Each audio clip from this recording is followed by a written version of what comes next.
రేపట్లో Khanapur municipal chairman ఎన్నిక జరగనుంది. నిన్న చైర్మన్ ఎన్నిక జరగాల్సి ఉండగా కౌన్సిల్ హాల్లో తీవ్ర గందరగోళం నెలకొంది.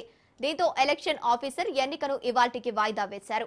ఎన్నిక సందర్భంగా బీజేపీ చైర్మన్ అభ్యర్థి మౌనికాకు 7 సభ్యులు మద్దతు తెలిపారని, ఆమెను చైర్పర్సన్ గా ప్రకటించాలని బీజేపీ డిమాండ్ చేసింది.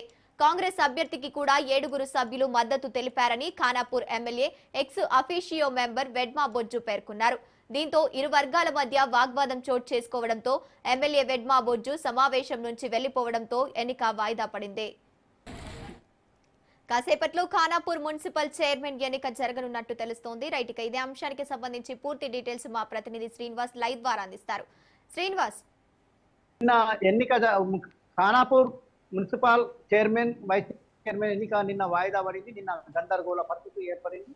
యాక్చువల్ గా బీజేపీ అభ్యర్థికి 7 మ్యాజిక్ ఫిగర్ అనే 7 చేతెత్తడం జరిగింది. కానీ ఇది తప్పు అని చెప్పేసి మా అభ్యర్థి కూడా 7 లేపని చెప్పేసి నిన్న వేడుమపతి గొడవ చేయడంతో నిన్న రాసాబాసతోటి నిన్న ఉత్కంఠ బలంతోటి ఉదయం 11 నుంచి సాయంత్రం 5 గంటల వరకు ఉత్కంఠ బలం సాగింది. కానీ చివరికి మా ఎన్నికల అధికారి రేపు ఈ రోజు వరకు వాయిదా వేసింది. అయితే ఈ రోజు ఇప్పుడు కొద్దిసేపట్లో ఎన్నికలు జరిగే అవకాశం ఉంది. అయితే ఇప్పుడు మనకు అందిన సమాచారం ప్రకారం బీజేపీ అభ్యర్థి అయ్యే అవకాశాలు మనకు, ఎందుకంటే కాంగ్రెస్ అభ్యర్థి అయిన వెడమబొజ్జు ఎమ్మెల్యే ఈ రోజు అట్టడి కాలేకపోవచ్చని మనకైతే సమాచారం ఉంది. అయితే వాళ్ళు కాకుంటే మాత్రం ఆటోమేటిక్గా వీళ్ళున్న బీఆర్ఎస్ 3, బీజేపీ 4, మొత్తం 7 సభ్యులతోటి ఎన్నిక జరిగే అవకాశం అయితే మనకుంది. మున్సిపల్ కమిషన్ చైర్మన్ గా ఎన్నుకే అవకాశం అయితే మనకుంది. వైస్ చైర్మన్ గా ఎన్నుకే అవకాశం ఉంటుంది. అయితే ఈ విషయాన్ని నిన్న జరిగిన గొడవతోటి సంతోషంతోటి పోలీసు కూడా భారీ బందోబస్తు ఏర్పాటు చేశారు.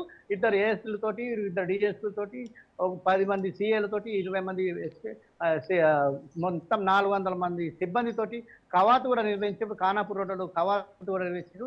ఎలాంటి అవాంఛనీయ సంఘటన జరగకుండా పోలీసు వాళ్ళు కూడా భారీ బందోబస్తు ఏర్పాటు చేసి మనకైతే చూస్తున్నారు.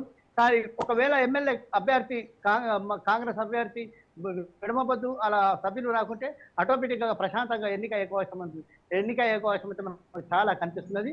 ఇక్కడ ఇప్పటికైతే వాతావరణం అయితే ప్రశాంతంగా ఉన్నది. పోలీసులు బందోబస్తు మధ్య ఉన్నది. ఇప్పుడు సభ్యులు వచ్చే అవకాశం ఉంది. 12 గంటల లోపల మనకు పూర్తి సమాచారం అందే అవకాశం ఉంటుంది.